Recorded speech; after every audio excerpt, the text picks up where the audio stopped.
Assalamualaikum warahmatullahi wabarakatuh. Bismillahirrahmanirrahim. Rabbi syrah li sadri wa yassir li amri wahlul 'uqdatam min lisani yafqahu qawli. Amma ba'du. Alhamdulillah, kita dipilih oleh Allah Subhanahu wa taala, penduduk kampung ni, Korea kampung ni, yang dipilih oleh Allah Subhanahu wa taala, lelaki dan perempuannya, hamba yang dipilih sahaja yang boleh datang ke rumah Allah untuk sembahyang fardu maghrib berjamaah dan duduk di dalam majlis ilmu. Mudah-mudahan kita semua di dalam keredaan Allah. Raditu billahi rabban wa bil islami dina wa bil qur'ani imama wa bi Muhammadin nabiyya wa rasula. Raditu billah, aku redha Tuhanku Allah. Aku redha Tuhanku Allah. Siapa yang dia sebenar-benar redha Tuhan dia Allah, dia akan ikut perintah Allah. Ya ayyuhalladzina amanu dukhulu fis silmi kafah. Wahai orang-orang yang beriman, hendaklah kamu masuk ke dalam Islam keseluruhannya. Kafah itu adalah keseluruhannya. Baiklah tuan-tuan, sebelum meneruskan tazkirah pada malam ni, malam Jumaat. Hari Jumaat berlakunya kiamat. Hari Jumaat berlakunya Nabi Isa akan turun daripada Arash pada hari Jumaat. Hari Jumaat ni banyak sejarah. Hari Jumaat Nabi Adam dicipta oleh Allah Subhanahu wa taala. Hari Jumaat berlakunya banjir pada zaman Nabi Nuh alaihissalam. Hari Jumaat berlakunya dan sejarahnya Nabi Adam dikeluarkan daripada syurga Allah. Dan hari Jumaat juga berlakunya Iblis laknatullah dikeluarkan daripada syurga Allah. Banyak kisah tentang hari Jumaat. Sesiapa yang mati pada hari Jumaat, di antara orang yang mati pada hari Jumaat, jasadnya tidak reput, jasadnya tidak makan di ulat. Dan di antara jasad yang tidak dimakan di ulat dan dijaga oleh tanah oleh Allah Subhanahu wa taala, iaitu para ulama akhirat dan para rasul dan para nabi dan orang mati syahid, dan termasuklah perempuan-perempuan yang mati di dalam keadaan bersalin. Tetapi kalau minta mati, ya Allah, aku beranak ni, matikanlah aku, tak boleh, haram, ya. Ni kaedah tentang doa, kita kena belajar buat tentang berdoa. Baiklah, sebelum meneruskan tazkirah pada malam ni dengan bertajuk buat tentang mati, sebab kita ni semua calon-calon jadi jenazah dan calon-calon mati. Yang paling cepat mati yang duduk belakang, paling cepat mati, tuan-tuan. Jangan takut matilah, memang kita mati, tuan-tuan. Jangan takut matilah, sebab kita ni memang calon-calon jadi jenazah. Orang akan mandikan kita, orang akan kapankan kita, orang akan semayangkan kita, orang akan masuk kita dalam keranda, dan orang bawa kita ke tanah perkuburan, orang tinggalkan kita dalam tu, seorang-seorang dalam tu. Duduk dalam tu seorang-seorang. Kullu nafsin dha'iqatul maut. Setiapnya hidup, setiap yang bernyawa pasti mati. Termasuklah air laut, termasuklah gunung, termasuklah langit, termasuklah binatang, termasuklah pokok-pokok. Semuanya pasti akan mati. Termasuklah virus COVID sekalipun. Virus COVID ni Allah yang jadikan. Kita buka dalam kitab bab tentang makhluk. Di antara makhluk-makhluk ni termasuklah virus COVID. Dia adalah makhluk Allah. Setiap makhluk Allah ni dia bertasbih kepada Allah. Subhanallah walhamdulillahi wa la ilaha illallah Allahu akbar. Dia bertasbih kepada Allah. Dan tahu apa kelebihan menyebut subhanallah alhamdulillah wa la ilaha illallah Allahu akbar? Dalam sepotong hadis daripada Nabi Muhammad sallallahu alaihi wasallam, siapa yang menyebut subhanallah alhamdulillah wa la ilaha illallah Allahu akbar, di dalam syurga dia sudah ada satu dusun dan sudah berada satu pokok, dia menanam pokok di dalam syurga Allah. Itu ulama tafsir mengatakan, apabila dusunnya berada dalam syurga Allah, pokoknya berada dalam syurga Allah, takkanlah penghuninya, takkanlah tuannya berada di dalam api neraka Allah. Itu perbanyaklah menyebut kalam-kalam Allah, tuan-tuan. Baiklah, sebelum meneruskan tazkirah pada malam ni buat tentang mati, nak ta'aruf dalam Islam agar tuan-tuan kenal siapa yang bercakap pada malam ni. Ya, dan entah YB mana, tuan-tuan. Ya, mana punya jutawan, mana punya abang kawasan, tuan-tuan, ya. Aku berasal daripada Perak dan tinggal di Selangor. Ayah aku almarhum Tuan Guru Haji Ghazali bin Haji Hasbullah. Sesiapa yang pernah ikuti ceramah dia, dia dulu di antara pendakwah yang garang, pendakwah yang tegas pada tahun 80-an, 90-an. Dia meninggal dunia pada tahun 2011. Dia adalah pengasas madrasah Darul Atiq yang kami tinggal dengan ummi aku lah, dengan mak aku. Ya, daripada hutan dah jadi satu kampung, dah ada masjid, dah ada asrama, dah ada rumah anak yatim, dah ada rumah orang gila. Tuan-tuan, tempat kami ada orang gila, ada 8 orang, dulu 18 orang. Mana tahu nanti tuan-tuan gila aku jaga, ya, tuan-tuan. Tapi jangan minta jadi gila, ya. Tapi gila ni ada 2 hukum. Tapi tengok kalau sempat aku tergambar tentang orang gila. Dan ada ibu tunggal. Kalau tuan-tuan nak cari ibu tunggal, boleh roja-roja dengan aku. Ada 8 orang di madrasah kami, ya. Tapi umur 72, tuan-tuan. Ya, alah jadi teman tidur jadilah buat kejut semayang, tuan-tuan. Duk malam-malam haus tolong buat air kopi, kan. Abang bangunlah main tahajud. Janganlah asyik tengok TikTok ya bang, ya. Adalah kawan dia, tuan-tuan. Dan sekolah kami ni kami ada jaga anak luar nikah. Dulu mak ni dengan ayah ni dia ambil orang yang terbabit dengan zina ni. Jadi mak ayahnya, atuknya, keluarganya malu nak jaga, letak di madrasah kami jaga, ya. Dah besar dah hafal Quran, tuan-tuan 30 juzuk, ya. Dah ada yang kami nikahkan sesama pelajar di dalam sana. Jadi itulah seberengkas tentang madrasah kami. Dan umur aku 50 tahun, tuan-tuan, ya. Anak 12 orang, cucu 12 orang. Adik-beradik aku ramai hafal Al-Quran. Adik-beradik aku ramai yang belajar di luar negara, di Yaman, Pakistan, di Mekah. Cuma aku aja di antara adik-beradik yang tak pandai, tuan-tuan, ya. Cuma belajar dalam negeri je, tuan-tuan, ya. Allah kehendak belajar dalam negeri. Belajar di Perak, belajar di Selangor, ya, belajar di Kedah Sekejap, ya, dan paling lama belajar dengan almarhum dengan bapa aku sendiri, tuan-tuan. Baiklah, itulah tentang seberengkas tentang latar belakang aku. Tentang bini tak payah tahulah berapa, ya. Nanti jumpa kat luar je kan, tanya baru aku jawab, tuan-tuan, ya. Baiklah, tazkirah pada malam ni dengan tajuk tentang mati, ya. Mim alif ta ya, mati, ya. Mim adalah ma'rifatullah. Sesiapa kenal diri, dia kenal Allah. Itu semasa Nabi di Taif, di Mekah, Nabi mengajak umatnya mula-mula bukan pasal semayang. Mula-mula Nabi mengajak umatnya mengenal Allah. Sebab itu kaedahnya bila kita nak semayang, kita kena kenal Tuhan yang kita sembah. Apabila dia semayang, dia tak kenal Tuhan yang dia sembah, semayangnya sah. Satu pendapat mengatakan sah, tapi Allah tak terima. Satu pendapat mengatakan tidak sah, tapi yang kuat mengatakan sah. Ini dipanggil iman taklid, tuan-tuan. Betul, nak solat ni kena ada ilmu.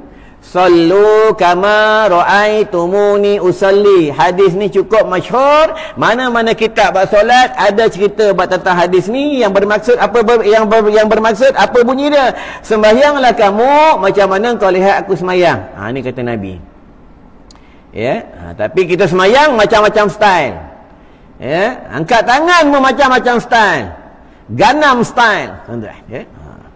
Ada yang nak menjala, ada yang nak lempang orang, ya, ada yang nak pegang orang. Letak tangan pun di perut pun macam-macam cara. Ada yang letak di kiri, ada yang letak di bawah, ada yang letak di atas angry bird. Kenapa? Sebab tak belajar bab solat. Ya. Kena ngajilah bab solat. Tuan-tuan cari guru ngaji khas bab solat. Tuan-tuan, ya. Carilah, tak apa duit masjid banyak, tuan-tuan, ya. Duit masjid banyak, itulah guna dia. Jemput penceramah, panggil tok guru, mengajar untuk ahli Korea. Sebab kita ni wajib bagi mukallaf. Kita ni sudah mukallaf. Apa itu mukallaf? Mukallaf lain, mu'allaf lain. Mukallaf ni dia diberati hukum syarak. Inilah mukallaf. Ini mukallaf, tuan-tuan, ya. Mukallaf ni apa? Berakal dan cukup umur. Sebab itu kalau akad jual beli, orang gila tak sah jual beli, akad jual beli, sebab dia bukan mukallaf. Sama juga kanak-kanak yang belum mumayyiz tak sah akad jual beli sebab dia belum mukallaf. Tetapi bab tentang orang gila, dia boleh jadi imam di dalam solat. Tetapi kena dengar sampai habis, ya. Apabila sakit gilanya baik. Bila tengah semayang datang gilanya, maka batallah solatnya dan makmum kena mufaraqah. Kalau makmum pun ikut juga, itu makmum pun gila. Ya, itu kena ngaji lah hukum fiqh, tuan-tuan. Faqih fiqh maknanya kefahaman. Dia terbagi dua zumrah, ya, dua zumrah ni cakap Arab, terbagi dua bahagian. Satu taklifi, satu wad'i. Sebab itu kena pandai bahasa Arab, sebab dalam semayang bahasa Arab. Kita tahu ene, ente, unte, kude, itu tahu, tuan-tuan. Kena pandai bahasa Arab, tuan-tuan. Ya. Sebab itu kaedah dalam hukum, suami memanggil isterinya ummi. Ummi. Tak boleh. Ummi ni mak. Faham? Ya.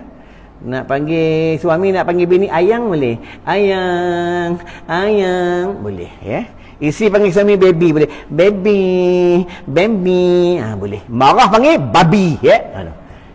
Buka dalam kitab Muhrimmah, tuan-tuan. Di antara 3 golongan di padang mahsyar yang Nabi tak mau jumpa 3 golongan ni. Di padang mahsyar yang pertama, Nabi tak mau jumpa golongan ni. Yang pertama, anak-anak yang derhaka dengan mak dan ayahnya. Nabi tak mau jumpa. Tuan-tuan. Yang kedua, Nabi tak mau jumpa di padang mahsyar, iaitu wanita-wanita yang sudah bernikah, yang dia derhaka dengan suaminya. Nabi tak mau jumpa di padang mahsyar. Ingat ni orang perempuan. Dengar ni baik-baik, ya. Yang ketiga, Nabi tak berjumpa di padang mahsyar apabila dia mendengar nama Nabi Muhammad sallallahu alaihi wasallam, dia tidak menyahut sallallahu alaihi wasallam. Iaitu Nabi tak mau jumpa umatnya di padang mahsyar, termasuklah orang yang tidak mengikut sunnah Nabi, yang menentang perjuangan Nabi. Tuan-tuan. Ya, ingatlah Nabi Muhammad sallallahu alaihi wasallam ni manusia yang luar biasa. Tubuhnya harum, air liurnya wangi. Ya, wajahnya tampan, wajahnya cantik. Bila dia berjalan seperti larian anak, dia bercakap, dia menundukkan kepalanya. Ini Nabi Muhammad SAW.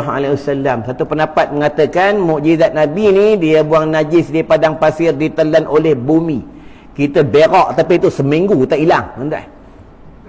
Ini Nabi, ya. Siapa nak mimpi Nabi Muhammad SAW apabila dalam sujud akhir, dalam sujud akhirnya di dalam solatnya, hendaklah dia baca Allahumma bihaqqi sahibi ru'yal haq arinihi bihaq. Minta dengan Allah supaya kita dapat jumpa orang yang benar, mimpi yang benar. Tuan-tuan, satu pendapat mengatakan lagi, sebelum nak tidur bacalah Allahumma bihaqqi sahibi ru'yal haq arinihi bihaq. Tuan-tuan, kalau nak mimpi dengan Nabi Muhammad sallallahu alaihi wasallam, di antara manusia yang masuk syurga number 1, di antara manusia yang bangun nanti bila dunia kiamat, dunia dah hancur, manusia yang bangun daripada kuburnya, number 1 yang bangun adalah Nabi Muhammad sallallahu alaihi wasallam. Di antara manusia yang sibuk di padang mahsyar mencari umatnya adalah Nabi Muhammad sallallahu alaihi wasallam. Perbanyaklah selawat ke atas Nabi Muhammad sallallahu alaihi wasallam. Hari ini, malam ni mana Jumaat. Esok siang Jumaat. Hadis sahih daripada Imam Bukhari. Sesiapa yang baca lepas asar 80 kali selawat khas, selawat ni ke atas Nabi Muhammad sallallahu alaihi wasallam yang berbunyi Allahumma salli ala sayyidina Muhammadin abdika wa rasulika nabiyyin ummi wa ala alihi wa sahbihi wa sallim taslima. Dia baca sekali, Allah ampunkan dosanya 1 tahun. Oh, tuan-tuan. Kalau baca 20 kali, 20 tahun. 80 kali, 80 tahun. Yang dulu-dulu kita tak baca, rugilah, tuan-tuan. Ya? Itu pentingnya menuntut ilmu. Apa gunanya, apa pentingnya kita datang ke masjid, datang ke surau, kita menuntut ilmu. Daripada kita tak tahu, kita tahu. Daripada kita bodoh, kita pandai. Ini kelebihan menuntut ilmu. Dalam hadis sebut apa? Talibul ilmi, talibur rahmah. Penuntut ilmu, penuntut rahmat. Tuan-tuan, ya. Tadi pengurusi ya? Pengurusi beritahu tadi, kita baru diuji dengan banjir, kita baru diuji dengan COVID. Alhamdulillah, masjid dah buka, dah boleh datang sembahyang jemaah. Tapi yang datang orang ni juga yang tak larat-larat ni. Aku dah ceramah 11 tahun. Bukan baru ceramah malam ni, kan? Aku dah ceramah di masjid, di surau, di padang bola, di dataran, di pejabat, ya, penjara, di pusat pelacuran, tempat pelacur tu. Aku ceramah di jalan tu. Kami bentang tikar, kami ceramah. Tuan-tuan, berdakwah di dalam kelab malam. Betul, kerja agama ni menyampaikan Islam ni, kulil haqqa walau kana murja al haqqu wa zahaqal batil innal batila kana zahuqa. Di mana-manalah hendaklah kamu sampaikan Islam, tuan-tuan, ya. Bukan di surau, bukan di masjid aja. Bagi tuan-tuan nak pergi masjid, nampak budak muda lepak tepi jalan, tengah duduk-duduk di atas motor, tuan-tuan berhenti. Ya, anak, Syekh, Budak-budak, pergi masjid. Ni dekat maghrib ni, dekat maghrib ni. Datang masjid. Jangan sibuk je dengan dunia, jangan sibuk dengan motor je. Datang masjid. Macam itulah tuan-tuan, ya. Jangan biarkan mereka, tuan-tuan. Jangan biarkan mereka nanti di padang mahsyar mereka akan mendakwa kita. Qu anfusakum wa ahlikum nara. Peliharalah diri kamu dan ahli keluarga kamu daripada api neraka Allah. Baiklah tuan-tuan, tentang mati. Ya, ni baru mukadimah, tak start air dah. Ya, tak start air.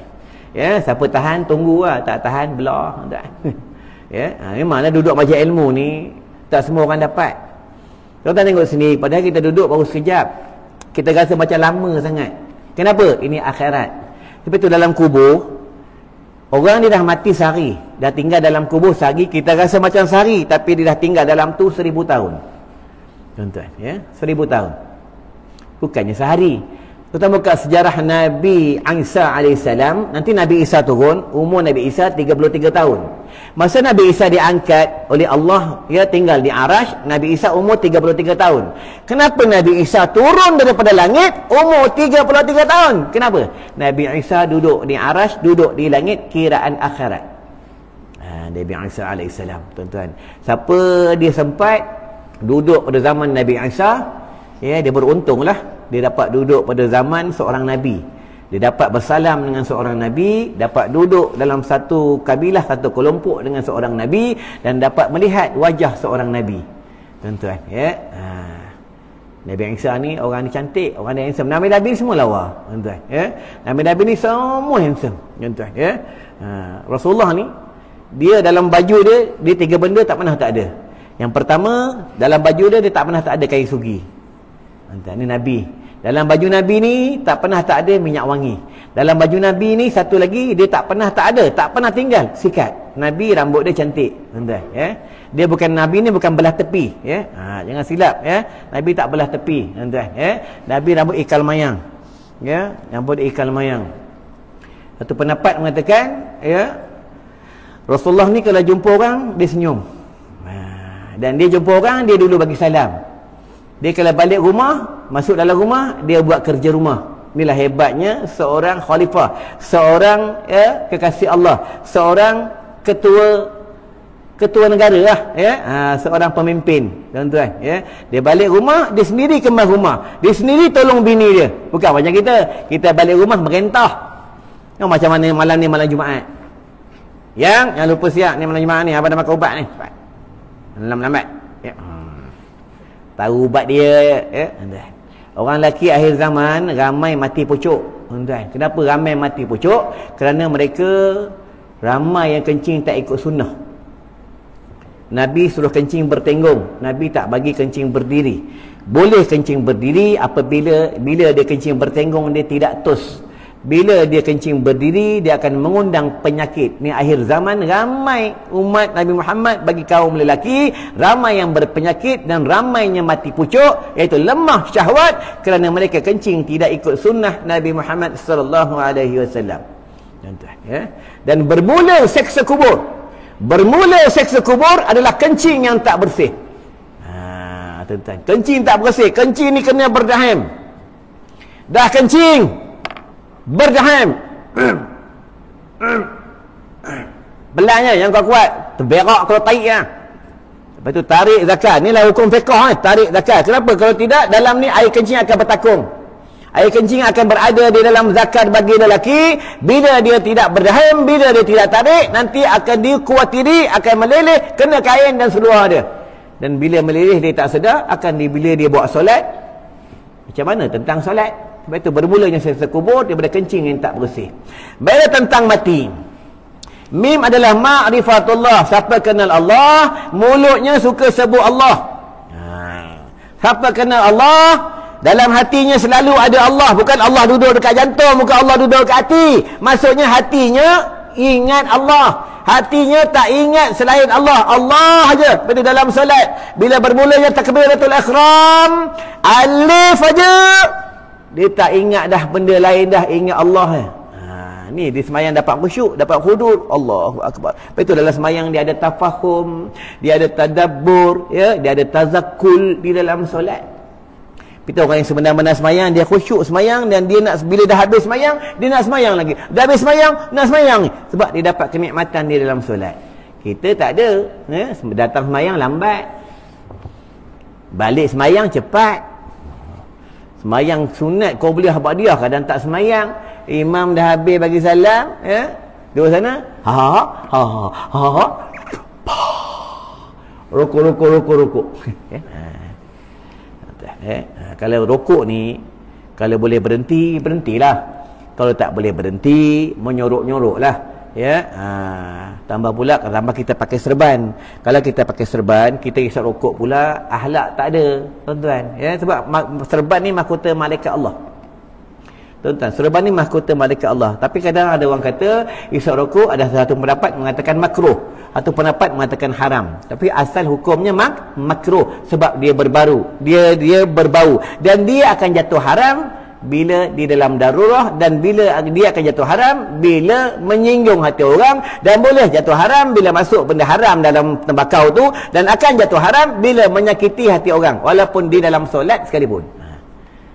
Hati-hatilah orang isap rokok. Dia isap rokok dekat rumah, bini dia marah, bang busuk bojamban apa, haram dah, menyinggung hati isteri, tuan-tuan. Kena tahu orang isap rokok ni, dengar tuan-tuan. Baiklah, tentang mim adalah ma'rifatullah. Siapa yang kena Allah, mulutnya selalu sebut Allah. Macam ni malam Jumaat, jangan tak baca ya Allah 1000 kali. Ya Allah, ya Allah, ya Allah, ya Allah, ya Allah, ya Allah, ya Allah, ya Allah, ya Allah, ya Allah, ya Allah, ya Allah, ya Allah, ya Allah, buat 1000 kali. Nanti balik buat, bini buat. Sebelum tidur bini zikir, ya Allah, ya Allah, ya Allah, ya Allah. Suami panggil, yang jom masuk bilik, jom. Ya Allah, ya Allah, ya Allah, ya Allah. Berdosa dia berzikir tu, berjatuh dosa. Asalnya dia harus jatuh berdosa kerana menyinggung hati suaminya. Dengar ni orang perempuan. Orang perempuan ni apabila dia semayang fardu, suami panggil, dia tak boleh berhenti. Bila semayang sunat, suami panggil, dia kena berhenti. Sebab semayang tu sunat, menyahut panggilan suami adalah wajib. Sama kaedah anak. Anak ni kalau semayang fardu, mak panggil, ayah panggil, tak boleh berhenti. Semayang fardu. Kalau semayang sunat, ayah panggil, mak panggil, kena berhenti. Ni kaedah semayang sunat dan semayang fardu berbeza. Tapi tu orang perempuan, sebelum dia bernikah, wajib taatnya kepada mak dan ayahnya. Bila dia sudah dinikahi, diambil oleh seorang lelaki menjadi suaminya, berpindahlah taat daripada mak ayahnya, berpindah kepada suaminya. Tidak ada dalam satu kaedah, dalam satu hukum, taat berlaku dua tempat. Taat akan berlaku satu tempat sahaja. Ni buat tentang taat. Mantap, Lepas tu nak nikah ni bukan main-main nikah, tuan-tuan. Kita tengok sendiri akhir zaman. Dulu orang perempuan bila nak bernikah, suami isteri bila nak bernikah, zaman-zaman dulu pengantin dia tak masuk dalam masjid. Dia masuk tapi dia duduk ujung ni. Dia duduk masuk masjid tapi dia duduk tempat perempuan. Imam tanya, "Mana pengantin? Pengantin lagi, pengantin lagi." Saya. Pengantin perempuan, pengantin perempuan. Duduk belakang tirai. Saya. Baiklah, nak dimulakan tentang akad nikah, mana saksi, mana saksi. Tukar tahun, pengantin masuk duduk dekat dengan dengan imam. Pakai baju ketat ni nampak tercodok ni make up sini. Alam sengah pula pengantin dalam haid masuk dalam masjid pakai haram, tuan-tuan. Tambah pula pakaiannya menampakkan tubuh badannya pakai haram, tuan-tuan. Imam nak nikah menggeletar. Imam bukan tengok pengantin lagi, dia tengok pengantin perempuan, tuan-tuan. Itu nak jadi imam kena tegas. Ini berlaku pada zaman tahun 70-an. Berlaku di Perak.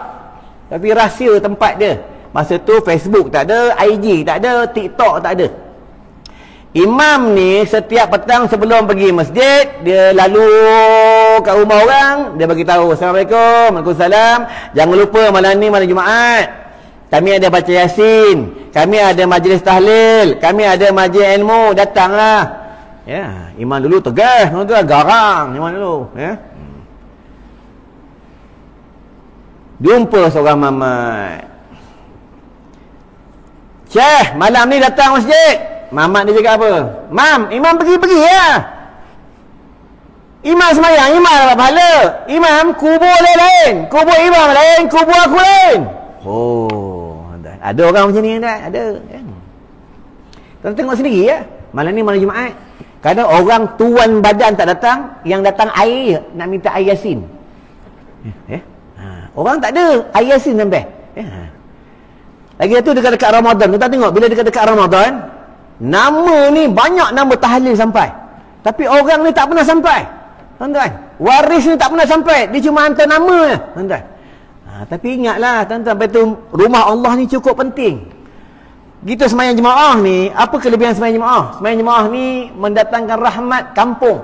Semayang jemaah ni mendatangkan ukhuwah. Semayang jemaah ni mendatangkan kasih sayang. Ni semayang jemaah. Betul Nabi suruh kita sebut amin tu berserta dengan imam. Bila kita sebut amin berserta dengan imam di dalam solat kita, maka kita di dalam keampunan Allah. Tuan-tuan pula bila nak datang masjid semayang berjamaah, ni hadis sahih daripada Imam At-Tirmizi. Siapa yang beruduk di rumah satu waktu, satu fardu. Contoh tadi semayang fardu maghrib, beruduk di rumah. Hadis sahih, satu uduk, satu fardu, semayang berjamaah di rumah, beruduk di semayang berjamaah di masjid, beruduk di rumah, dapat pahala satu haji. Malam ni dapat ilmu dah, tuan-tuan. Ya, dah dapat ilmu dah, tuan-tuan. Ya, dulu kita tak tahu. Tapi ingat, ya, lepas beruduk jangan lupa baca doa. Asyhadu an la ilaha illallah wa asyhadu anna Muhammadan abduhu wa rasuluh. Allahumma ja'alna minat tawabin, Allahumma ja'alna minal mutatahhirin, Allahumma ja'alna min ibadikas salihin. Siapa baca doa ni hadis sahih. Apa kata Nabi? Nanti di padang mahsyar, engkau pilihlah syurga mana engkau nak masuk, engkau masuklah. Ni tentang berdoa ada, tentang beruduk ada doa dia.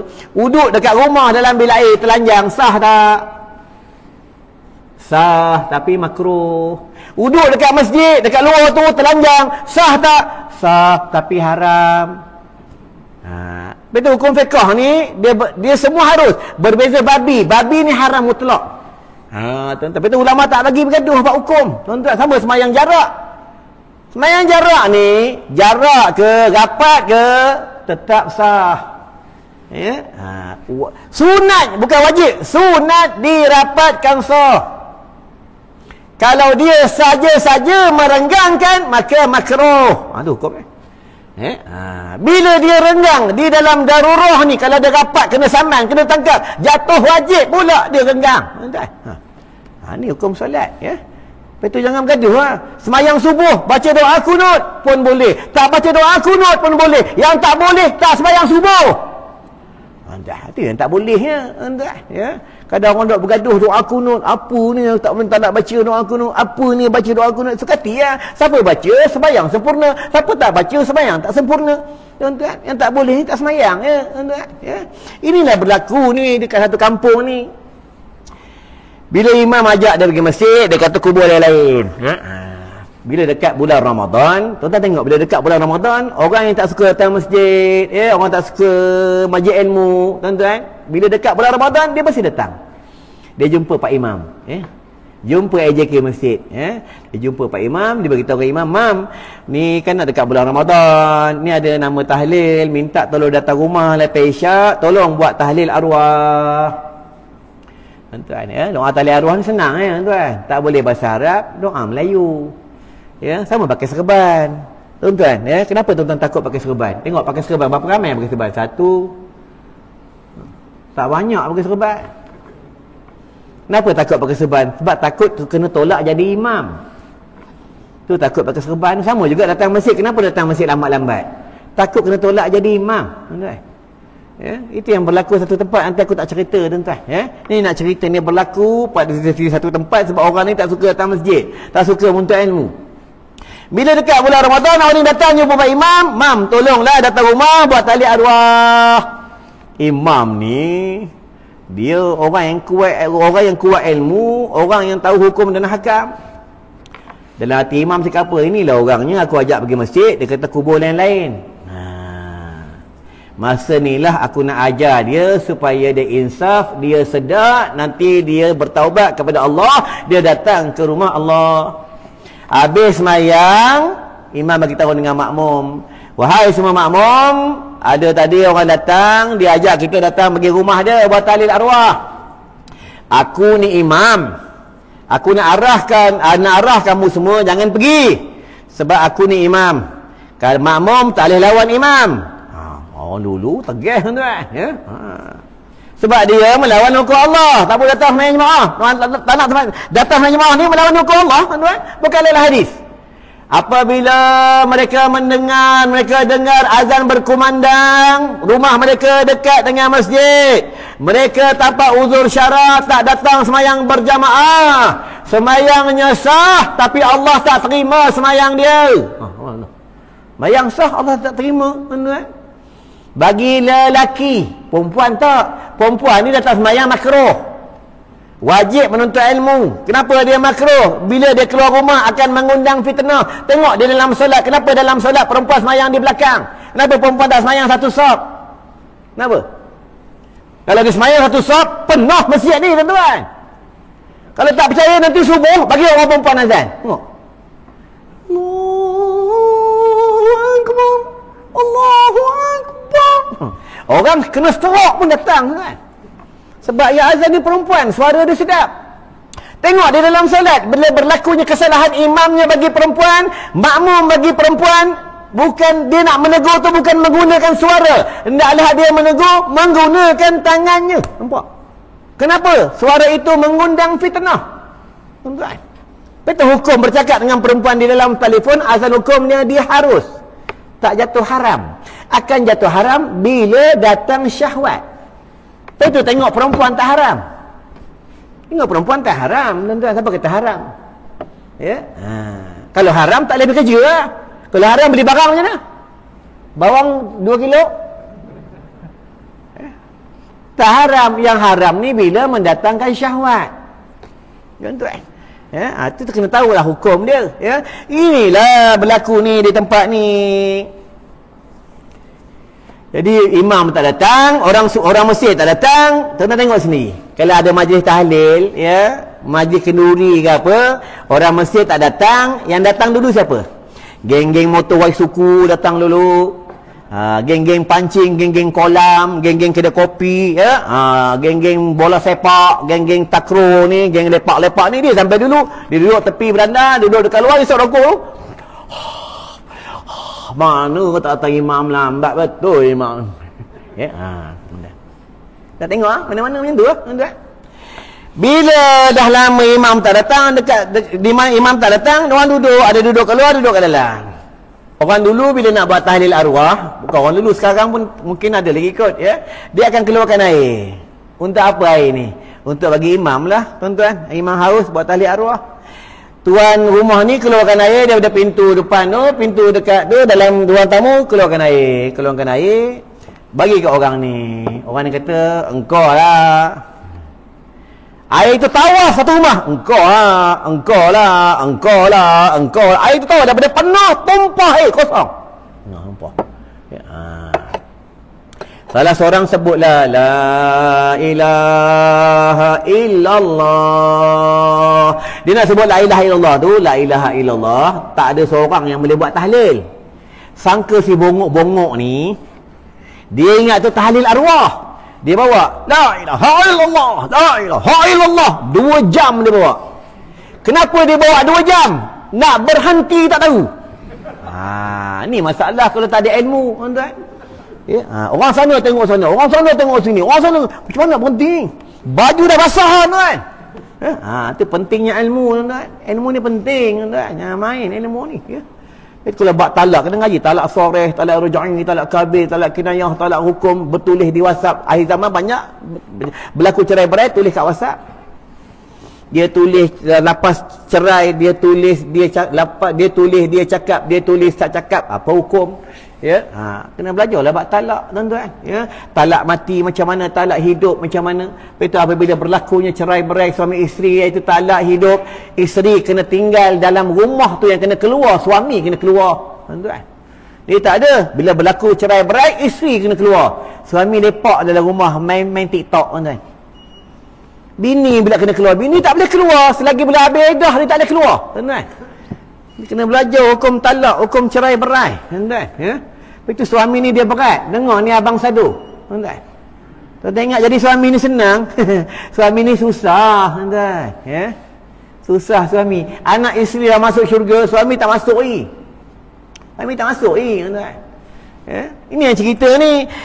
Jadi dia nak berhenti, tak tahu nak berhenti, salah seorang kata apa? Dengar zikir, la ilaha illallah, la ilaha illallah, la ilaha illallah. Baju dah basah, orang sana tengok sana, orang sana tengok sini. Salah seorang sebutlah, berhenti aja lah. Nampak? Ada berhenti tahlil yang tu dah. Nampak? Lepas habis nak makan. Betul hukum tahlil arwah kena ngaji. Dia ada 3 hukum. Tahlil arwah ni pendapat yang pertama kata tak sampai. Kenapa tak sampai? Bila pertama yang buat itu orang yang berdosa. Tu sebelum nak buat istighfar dulu, minta ampun dengan Allah. Yang kedua tak sampai apabila tidak dikhususkan. Yang ketiga tak sampai apabila tidak ikhlas. Ya. Tuan-tuan buka dalam kitab Furu'il Masail. Syekh Ibnu Hajar, Syekh Ramli, ya. Sampai tahlil arwah, jangan risau sampai, tapi kena ikhlas, kena bersih, kena dikhususkan. Ya. Dah habis tahlil arwah, dah nak makan. Esok pemuda ni datang jumpa imam. Imam sampai hati, imam tak datang. Ya. Itulah kau. Dulu aku ajak pergi masjid, sembahyang jemaah, kau kata kubur yang lain. Aku ajak menuntut ilmu, kau kata kubur yang lain. Sekarang kau rasa kan, aku nak ajar kau supaya kau sedar, kau jangan lawan hukum Allah. Apa kata pemuda ni? Baiklah mam, saya mau bertaubat kepada Allah, saya akan datang masjid sembahyang jemaah, saya akan datang menuntut ilmu. Nampak tuan-tuan? Ya? Yalah, hukum Allah tak boleh lawan, tuan-tuan. Ya? Tuan-tuan tengok sendiri, kenapa akhir zaman ni banyak sangat balak dan wabak. Kenapa akhir zaman ni banjir tak tentu masa. Kenapa akhir zaman ni orang mati banyak sangat. Tuan-tuan, ada orang cakap, ada setengah ustaz cakap, banjir ni berpunca sembahyang jarak. Bukan. Banjir ni berlakunya salah satu sebabnya apabila ramai orang buat dosa. Tuan-tuan. Dan ramai orang tak sembahyang. Ramai orang tak sembahyang, tuan-tuan. Kau tengok waktu subuh, berapa ramai yang boleh datang masjid. Muazzin punyalah sampai tegang leher. As-salatu khairum minan naum.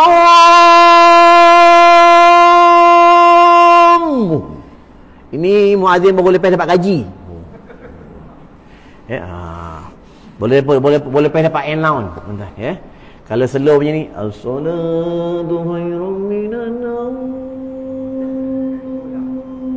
Allowance tak masuk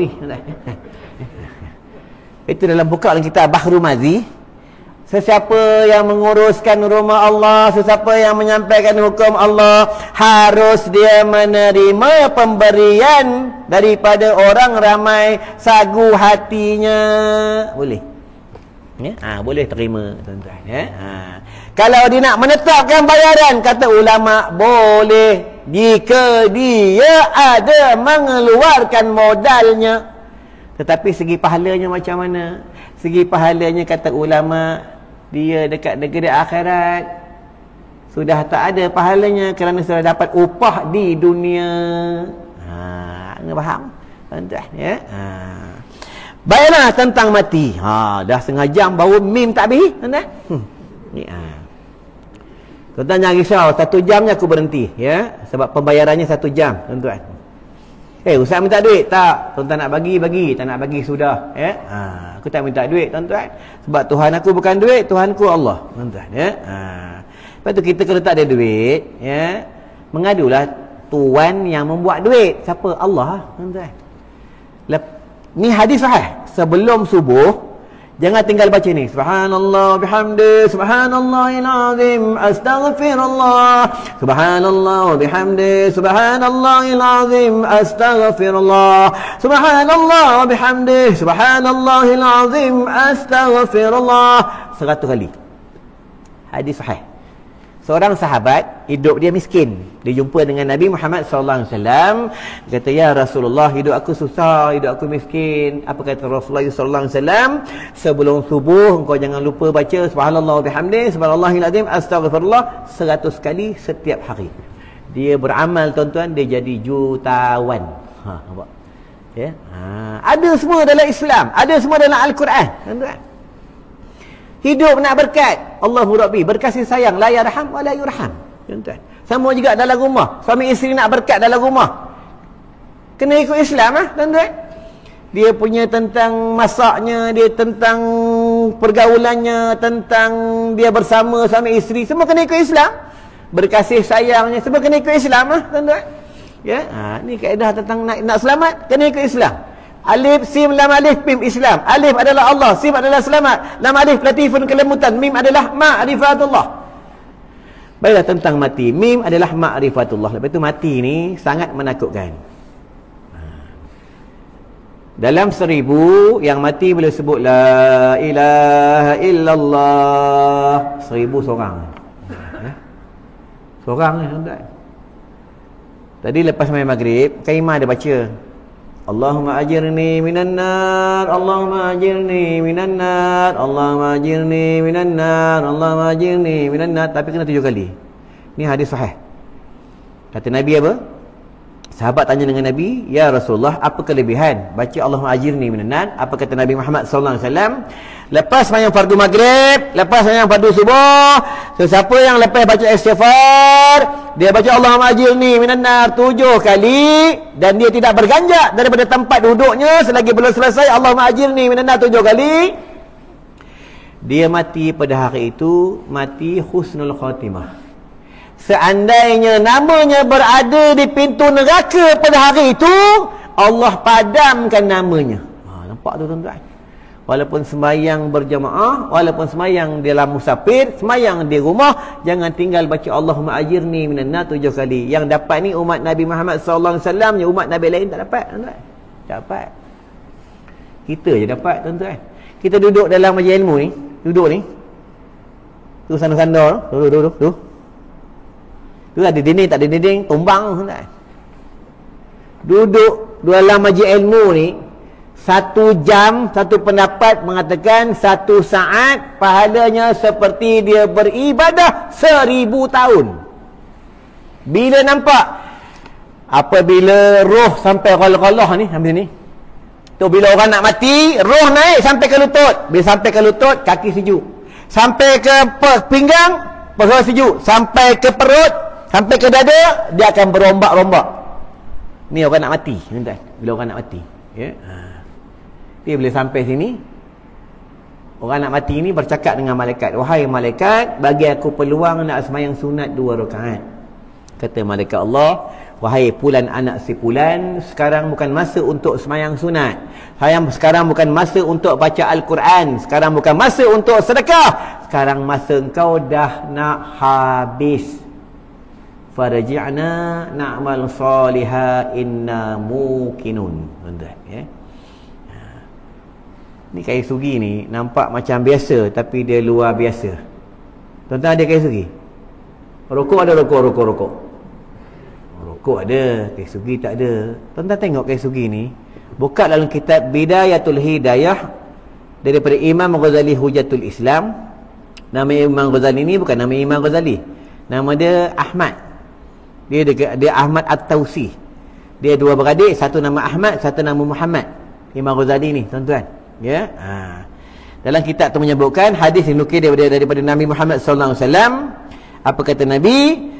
Jika tidak memberati bagi umatku, aku mewajibkan umatku bersugi. Bersugi. Apa kelebihan akhiratnya? Sesiapa yang bersugi di dalam solatnya 1 rakaat diganda 70 rakaat. Nampak? Siapa beramal kali sugi, matinya nanti boleh sebut la ilaha illallah. Siapa beramal kali sugi, Allahumma salli ala Muhammad, dia didamping oleh malaikat Allah. Itu segi akhirat. Segi dunia apa kelebihannya? Siapa beramal kali sugi, matanya lambat rabun. Satu pendapat mengatakan matanya tak rabun. Kita tengok aku, mata aku mana rabun? Tak rabun. Aku nampak orang duduk tempat gelap, aku nampak. Aku boleh bawa kereta pukul 4 pagi, pukul 3 pagi, malam-malam ada ceramah, tuan. Boleh bawa kereta. Boleh baca kitab tulisan kecil-kecil, boleh. Mata aku tak kabut, tuan. Ini beramal daripada umur 9 tahun. Benarlah kata ulama, benarlah kata Nabi. Siapa beramal kali sugi, percakapan hikmah. Hikmah cakap dengan bini, bini dengar. Cakap dengan anak, anak dengar. Aku cakap dengan bini aku dengar, tuan. Aku cakap apa? Yang, abang nak kahwin lagi. Kahwin abang. Tak amal kali sugi. Nanti kalau tak ada ambil orang tu, tapi dah ambil bayar. Nanti beramal kali segitu, cakap dengan bini, yang apa nak kahwin lagi? Apa? Saya pun tak habis lagi nak kahwin lagi. Saya pun tak mati nak kahwin lagi. Nak tunggu dia mati, kita mati dulu. Tuan-tuan. Tapi nikah ni kena ngaji. Asal hukum nikah dia bukan sunat, bukan wajib. Asal hukum nikah dia harus. Dia akan jatuh sunat bila dia mampu. Dia akan jatuh wajib apabila dia tengok orang, tengok lembu dia tak mampu dah, wajib kahwin. Tuan-tuan. Ni hukum nikah, tuan-tuan, ya. Kena ngaji hukum nikah. Makruh dia bernikah, makruh apabila bini dia tanggung dia. Makruh. Haram dia nikah bila bini dia tanggung dia, bini dia tak redha, maka haram. Tuan-tuan. Banyak berlaku ni, isteri kerja, suami tak kerja, tuan-tuan. Kalau isterinya redha, maka makruh. Isterinya tak redha, maka haram. Betul, suami ni kena siap 4 benda. Bila dia nikah kena siap 4 benda. Kalau tak ada 4 benda ni, suami ni haram berdosa. Bila dia bernikah dengan seorang perempuan, pertama kena siapkan tempat tinggalnya. Kalau dia duduk rumah mak mentuanya, duduk rumah maknya, isterinya tak redha, maka haram. Selama mana dia duduk, selama itu haram berdosa. Sebab isterinya tak redha. Wajib suami menyiapkan tempat tinggal isterinya, walaupun sewa, walaupun beli. Nah, tuan. Kenapa ulama kata haram dan satu pendapat mengatakan makruh? Bukan apa, nanti boleh menyinggung hati mak dia. Tuan, nanti bergumpal-gumpal dalam bilik. Baby, ayo. Mak mentua tersinggung. Mak mentua panggil suami, bapakmu. Bapakmu, tu anak tu, bapakmu. Anak pula keluar bilik, makan sama dengan mak, dengan ayah, sini merah. Bini, mak mentua tersinggung. Mak mentua cakap dengan bapak mentua, bang, merah. Malangkang, gigi. Suami cakap apa? Macam mana nak gigi tak ada. Ini yang hasil hukum dia makruh, dia boleh jatuh haram. Yang pertama, rumah tempat tinggal kena ada. Yang kedua, ubat-ubatan. Suami kena siapkan ubat-ubatan. Kena ada ubat dalam rumah. Tuan-tuan. Ya. Yang ketiga apa? Makan minumnya. Kena siapkan makan minumnya. Kena siapkan makan minum. Ya. Yang kelima apa? Yang keempat apa? Pakaian. Orang lelaki ni wajib bagi makan bini, suami wajib makan bini berapa kali sehari, tuan-tuan? Berapa kali sehari?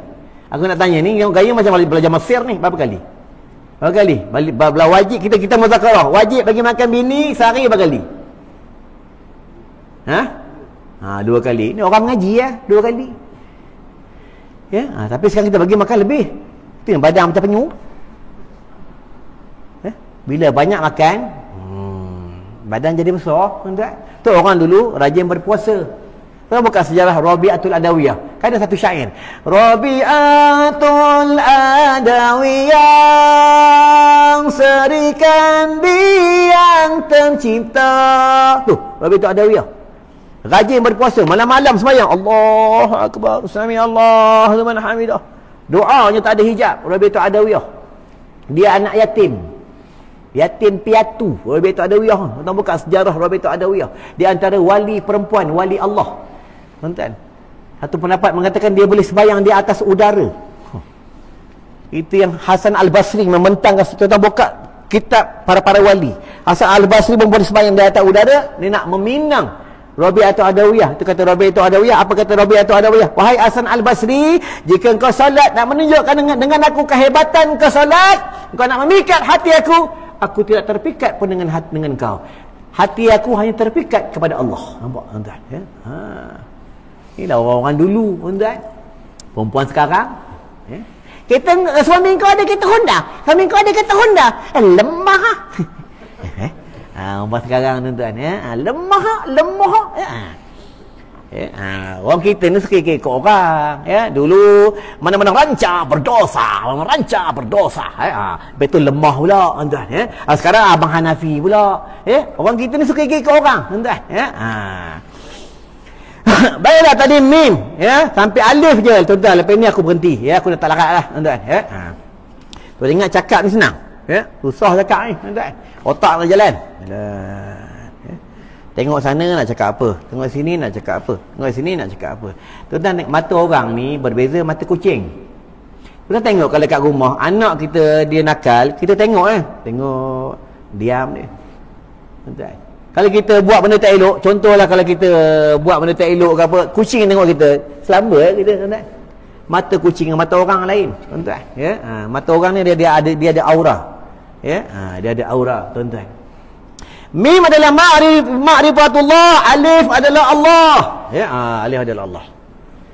Itu siapa yang dia suka sebut nama Allah, nanti mati boleh sebut Allah. Itu terbuka sejarah Nabi Muhammad sallallahu alaihi wasallam. Nabi ni buat apa pun disebut kalau Allah. Ini berlaku pada zaman awliya, seorang wanita solehah. Dalam kitab dia panggil mar'atus solehah.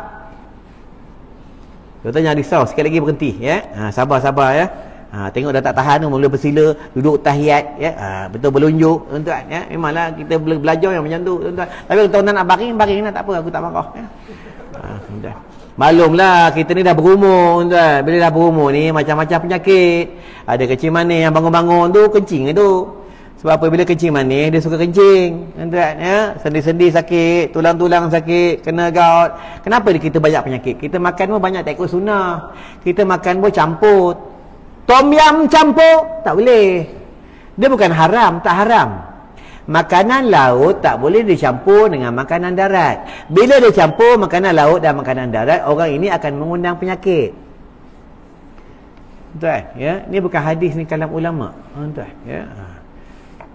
Sebab itu kita ni kalau ada penyakit, dalam 1 minggu paling kurang 2 hari kena pijak tanah tidak berkasut. Ulama' bagi tahu akan mengubat, akan masuk aura-aura di dalam tapak kakinya, sebab kita dijadi daripada tanah. Sebab itu kita dijadi daripada tanah dan akan masuk ke dalam tanah. Sebab itu tanah ni adalah ubat, tuan-tuan. Ya, kaedah. Lepas tu kalau tuan-tuan kalau ada kena masuk-masuk hutan ke apa, ya, ini pengubatan kena bisa lipan, bisa tebuan, bisa lebah, bisa ular. Kenalah patut ular nak pergi hospital lambat ke apa, orang nak bawa lambat, ambil air, ambil tanah, satu cawan ni. Ni pengubatan ni, ilmu ni tuan-tuan. Kalau masuk hutan ni pergi ladang, ambil tanah, tanah dalam satu cawan ke satu bekas. Lepas tu tuan-tuan masuk air, tuan-tuan buang biar tapis kan, tinggal air tanah tu tuan-tuan minum. Baca surah Al-Fatihah 7 kali, tuan-tuan. Bisa tawar. Kelebihannya tanah. Tapi kadang orang tak tahu. Kenapa tak tahu? Tak nak belajar. Itu je, tuan-tuan, ya. Baiklah, tuan-tuan, ya. Ini berlaku pada zaman awliya, seorang wanita solehah. Lepas ni aku berhenti. Tuan-tuan jangan risau, ya. Bukan wanita solehah. Ini berlaku pada zaman awliya, seorang pengembala kambing yang takutkan Allah. Ini berlaku di negeri Baghdad. Siapa yang mengaji sekolah pondok, cerita ni tok guru selalu cerita, tuan-tuan, ya. Pada satu hari datanglah pendeta Yahudi. Datanglah pendeta Yahudi, dia datang ke negeri Baghdad. Negeri Baghdad ni tuan-tuan baca dalam sejarah, ya. Negeri Baghdad ni ramai ulama. Negeri Baghdad ni ramai orang soleh, tuan-tuan, ya. Salah satunya Imam Asy-Syafi'i mengaji di negeri Baghdad, tuan-tuan, ya. Imam Asy-Syafi'i, nama Imam Syafi'i ni Ahmad bin Idris Imam Asy-Syafi'i ni orang cukup tawaduk, merendah diri. Imam Asy-Syafi'i ni wafatnya, meninggal dunia sakit bawasir. Ni Imam Asy-Syafi'i. Tuan, ya. Nak mimpi Imam Asy-Syafi'i, hadiah Fatihah dengan Imam Asy-Syafi'i. Tuan, ya. Pendeta Yahudi datang ke negeri Baghdad ni, dia jumpa dengan Khalifah Sultanah, Khalifah negara. Dia beritahu, wahai Sultan, aku nak berdebat dengan ulama-ulama engkau di negeri Baghdad ni. Aku nak berdebat, tetapi dengan bahasa isyarat. Kalau dia boleh jawab, aku masuk Islam. Wah. Dah. Bahasa bisu, tuan nak faham tak kalau aku cakap bahasa bisu?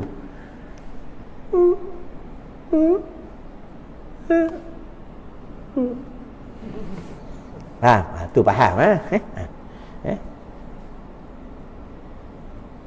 Sultan pun bagi tahu dengan rakyat jelata, bagi tahu dengan pengawal istana, tolong sebarkan habaran ni. Semua ulama-ulama kena berhimpun di dataran negeri ini. Pada satu hari akan didatangi oleh pendeta Yahudi nak berdebat dengan ulama-ulama aku. Kalau mereka tidak boleh jawab, siapkan pemancung pancung kepada ulama aku. Orang dulu, ulama dulu, kalau dia punya baju ni, dia punya besar bawah ni ulama besar. Kalau kecil macam ni, ulama kecil. Tengok dalam ni siapa dia pakai besar, hanya ilmu. Kalau orang perempuan baju kelawar, terbang dalam rumah. Betul, orang perempuan ni dalam rumah sunat lawa-lawa, sunat cantik-cantik. Tapi yang pelik kalau keluar rumah macam langsui, macam Pontianak. Kalau dalam rumah selekeh, bau budu, bau cencaluk, bau belacan. Lalu depan suami bau budu, gostan bau belacan. Bukan perempuan sini, perempuan tempat lain. Sunat wanita itu bercantik-cantik untuk suami, buka dalam kitab. Perempuan ni dia bercantik-cantik masa baru nikah. Kau tengok masa baru nikah, Allahumma salli ala Muhammad. Masa baru nikah, ini gincu ni. Ini buka hijau, tu merah, buka hijau, tu merah, macam lampu traffic kemaman tu. Barang kemis semua pakai, gelang kaki pun pakai, panggil suami masuk bilik, goncang kaki, ting ting ting ting ting ting ting ting ting ting. Sekarang barang kemis pun tak pakai. Pakai barang kemis waktu bila? Bila nak pergi kenduri kahwin, bila nak mesyuarat ibu-ibu, bila nak pada perjumpaan orang-orang wanita, bila ada datang orang besar, bagus pakai barang kemis. Tidak kat rumah apa pun tidak, pakai gelang gelang getah bukan orang sini, orang tempat lain, tapi lebih kurang sama. Ini berlaku pada zaman Aulad cerita ni, tuan-tuan. Aku tutup. Berhimpunlah ulama-ulama di satu dataran. Semua ulama berhimpun. Di atas bukit ada seorang pengembala kambing yang bertakwa. Dia suka baca Quran, suka bertasbih, suka berzikir, suka sembahyang sunat. Dia nampak kat bawah orang ramai berhimpun. Dia pun turun dia tanya dengan seorang ulama, wahai ulama, ada apa himpun-himpun ni? Kata ulama, tu kan nampak tak tu, pendeta Yahudi tu nak berdebat dengan kami, tapi bahasa isyarat. Bahasa dulu kalau dia cakap bahasa Parsi, tuan-tuan. Dengan bahasa isyarat. Kalau kami tak boleh jawab, kami kena hukum pancung. Pengembala kambing ni orang bertakwa kepada Allah, orang yang kuat beribadah kepada Allah. Dia pun ambil wudu. Dia beritahu dengan ulama, wahai ulama, tak apalah, bagi peluang biar aku yang jawab. Dia ambil wudu, dia sembahyang sunat, minta dengan Allah. Dia bagi tahu dengan pendeta Yahudi, wahai pendeta Yahudi, aku mewakili ulama semua ni, aku yang jawab. Ulama semua terpinga-pinga. Terkejutlah, tuan-tuan. Dia orang pun tak jawab, macam mana dia nak jawab? Pengembala kambing, tuan-tuan. Kata pendeta Yahudi, baiklah. Maka bermulalah dialog, bermulalah debat. Pada ketika itu, debatnya bahasa isyarat. Pendeta Yahudi berdiri di atas satu mimbar, memegang satu tongkat. Pendeta Yahudi, tuan-tuan nak faham, tak nak faham sudah bahasa isyarat. Pendeta Yahudi pun buat macam ni. Pengembala kambing dekat bawah, dia pun Sultan terkejut, ulama terkejut. Kenapa dia tunjuk satu, dia tunjuk dua, pendeta Yahudi pun angguk kepala. Betul. Pendeta Yahudi tunjuk lagi macam ni. Pengembala kambing tunjuk. Betul. Pendeta Yahudi ambil tongkat, dia pegang tongkat, dia ambil tongkat, dia tunjuk di langit, dia khentak di bumi. Pengembala kambing pun tunjuk. Pendeta Yahudi turun daripada mimbar mengucap asyhadu an la ilaha illallah wa asyhadu anna Muhammadar Rasulullah. Cuba tuan-tuan duduk depan masjid tu, pagar, orang pakai seluar pendek tunjuk. Ha. Tuan-tuan kena balik batu lah. Penggala kambing ni wali Allah, tuan-tuan, kekasih Allah. Khalifah pun sultan tanya dengan pendeta Yahudi, aku nak tanya dengan kau tunjuk satu tu apa dia? Aku tunjuk satu, aku nak masuk Islam, aku menyebut asyhadu an la ilaha illallah sahaja. Pada kata kembali kambing, tak, kena dengan dua, asyhadu anna Muhammadar Rasulullah. Bila aku dah masuk Islam, aku 5 tu apa? Rukun lima. Aku tunjuk 5. Adakah aku ikut rukun Islam saja? Kata orang kambing, kena ada serta dengan rukun iman. 6, betul? Rukun iman. Betul lah. Aku tanya dia, Allah jadikan langit, Allah jadikan bumi, betul ke? Tu kata kepala kambing, dengan kudrahnya tu dia tunjuk penumbuk. Tu yang aku masuk Islam. Jawabnya betul lah. Panggil kepala kambing. Wahai kepala kambing, tadi pendeta Yahudi tunjuk 1, kau tunjuk 2. Apa cerita ni? Dia tunjuk 1, aku ingat dia nak kambing aku sekor. Aku kata tak boleh lah sekor, kena 2 ekor. Tu aku tunjuk 2. Kalau sekor macam mana nak beranak? Bila aku dah tunjuk 2, aku dah bagi 2 ekor, dia tunjuk 5, nak 5 ekor. Dia tunjuk 5 ekor, aku mungkin dia nak buat kenduri. Aku extra bagi 6 ekor. Bila aku dah bagi 6 ekor, dia ambil tongkat, dia tunjuk ke langit, dia hentak ke bumi. Dia nak semua satu kandang. Ni satu kandang ni.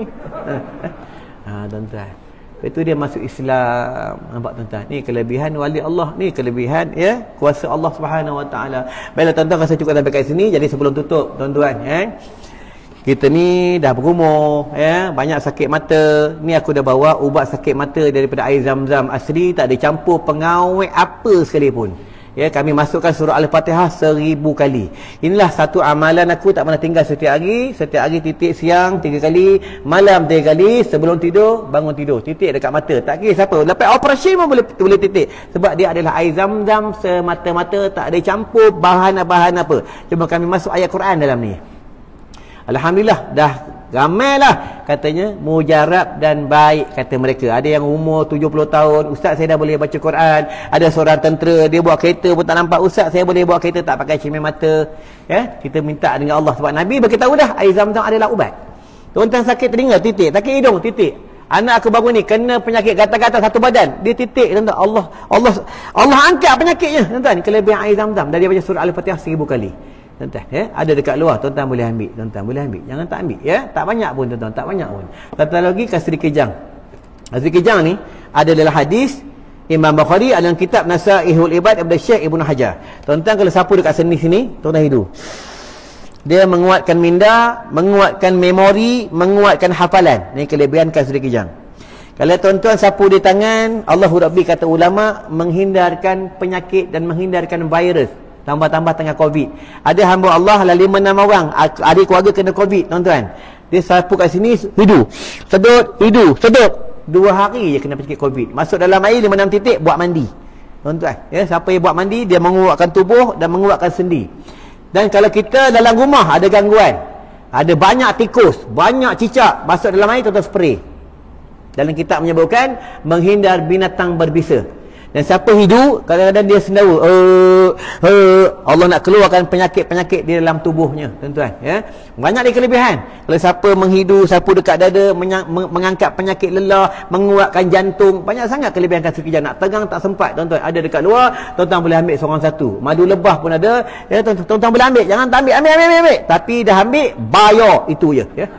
Sebab kami nak cari dana sekolah. Sekolah kami ni ada anak yatim, ada mu'alaf, ada orang susah, ada ibu tunggal, ada orang tak siuman, tuan-tuan.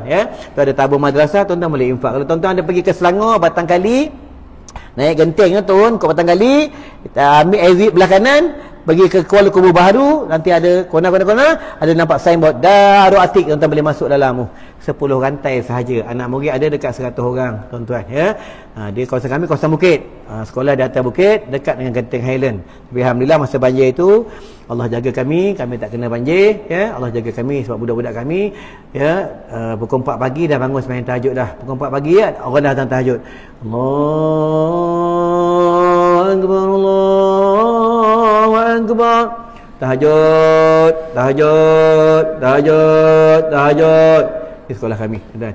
Budak-budak naik masjid 4 pagi, turun masjid, balik asrama 7:30 pagi setiap hari. Isnin Khamis diorang berpuasa.